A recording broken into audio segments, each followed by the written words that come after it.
दुनिया में कहीं नहीं होता होगा जो यहाँ पे हो रहा है। बाय द वे ये चीजें ये एक्सक्लूसिव बन गई है J&K के लिए, बिकॉज यहाँ पर कहीं अकाउंटेबिलिटी नहीं है ना।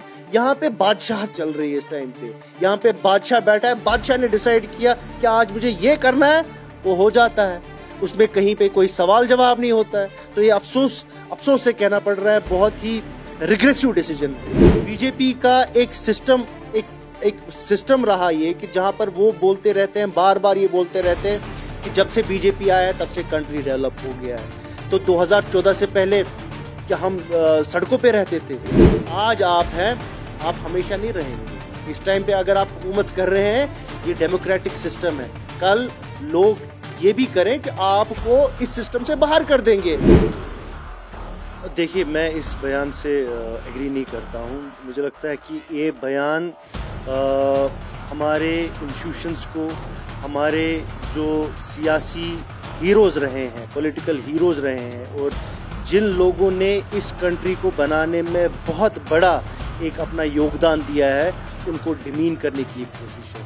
आपका क्या मतलब है कि यहाँ हिंदुस्तान 2019 के, कश्मीर 2019 के बाद बना? ये जो हम बुलंद बाग दावे करते हैं कि आज हमारा हेल्थ सेक्टर बहुत अच्छा है, ये ओवरनाइट नहीं बना है ना। इसके पीछे, इन इंस्टीट्यूशंस को बनाने के पीछे एक बहुत बड़ा जो है काम हुआ है, और वो काम किन लोगों ने किया? वो हमने किया, वो हमारी पार्टी ने और हमारे लीडरशिप ने किया है। तो आप कैसे उन लोगों को ये कह के डिमीन कर सकते हैं कि हम यहाँ सारा नया बनाना चाहते हैं? देखिए, ये मुझे ज़्यादा हैरानगी नहीं हुई इस बयान से, क्योंकि बीजेपी का एक कोर प्लान यही रहा है कि जितनी भी, चाहे जम्मू कश्मीर हो या हिंदुस्तान के बाकी स्टेट्स हो, बीजेपी का एक सिस्टम रहा ये कि जहाँ पर वो बोलते रहते हैं, बार बार ये बोलते रहते हैं कि जब से बीजेपी आया है तब से कंट्री डेवलप हो गया है। तो 2014 से पहले क्या हम सड़कों पे रहते थे? यहाँ सड़कें नहीं थी। अभी तो जो आज वो बीजेपी लीडर से बात आ रही है, बहुत बयान दे रहे हैं कि यहाँ जी हाईवे बनाया। अरे, इससे पहले भी यहाँ पे हाईवेज थे, इससे पहले भी यहाँ पे पानी आ रहा था, बिजली आ रही थी जब बीजेपी की सरकार थी। ये बीजेपी की देन नहीं है। अगर यहाँ पे इंस्टीट्यूशंस बने हैं तो वो उन लोगों ने बनाए हैं जिन्होंने आज़ादी के बाद यहाँ का सिस्टम सीधे स्ट्रीमलाइन किया।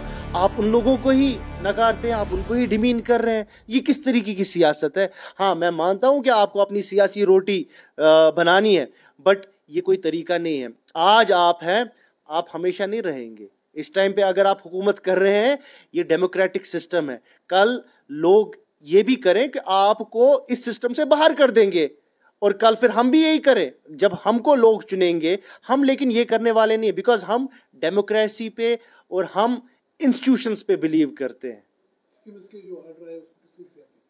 वो भी एक बहुत ही हैरान कुन ऑर्डर है। मुझे लगता है कि उससे जो पेशेंट केयर है उस पर बहुत असर पड़ने वाला है। असर क्यों पड़ेगा? आप ये समझ लीजिए कि जो वहाँ का एक्सपर्ट है, जो स्किम्स का चाहे डायरेक्टर हो या डिपार्टमेंट के हेड हो, फैसला लेने का हक अभी तक उनके पास था, और वो फैसला लेते थे बिकॉज उनको पता है कि उनकी रिक्वायरमेंट क्या है, चाहे मशीन्स के ज़रिए से हो, चाहे मेडिसिन्स के ज़रिए से हो। ये उनका अपना एक्सपर्टीज़ था, और यहाँ पर अब गवर्नमेंट उसमें भी घुस रही है। अब उनको जो है, उनके ऊपर एक अंडर सेक्रेटरी या कोई केस ऑफिसर को ला रहे हैं जो डिसाइड करेगा कि पेशेंट केयर कैसे ठीक करना है, जबकि उसको उस डोमेन के बारे में पता नहीं है। चाहे डायबिटीज़ का इशू हो, चाहे कैंसर रिलेटेड इश्यूज हो।